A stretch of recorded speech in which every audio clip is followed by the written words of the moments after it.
I once had a friend who gossiped for a living. Out of boredom, I asked her out for lunch during my lunch break from work. I asked her to tell me a story. Being the talkative person that she was, she excitedly began to tell me about a tragic story she had heard a woman narrating to someone in the market, and this tragedy befell her sister. According to my friend, the woman's sister's name was Bimbo, and she was a seamstress. Bimbo was not married, but had several children with different men. No one ever saw the men that got her pregnant. Whenever her parents and sister would ask her about the fathers of the children, she would give them a not-so-good story. She would say, "It was just a one-night stand, and I don't remember what they looked like."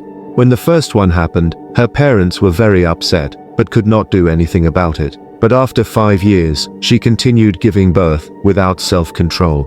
She would always visit the market daily to buy raw fish, but never cooked it.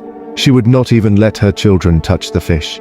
Bimbo was a busty woman, but all her children looked skinny and dirty, like they weren't being fed or taken care of. So who was she buying the fish for, if not her children?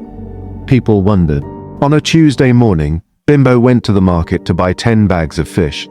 But when the fish seller told her he would not be selling any fish to her that day, Bimbo suddenly knelt down and began to beg him with tears in her eyes. And she kept muttering that she did not want to die.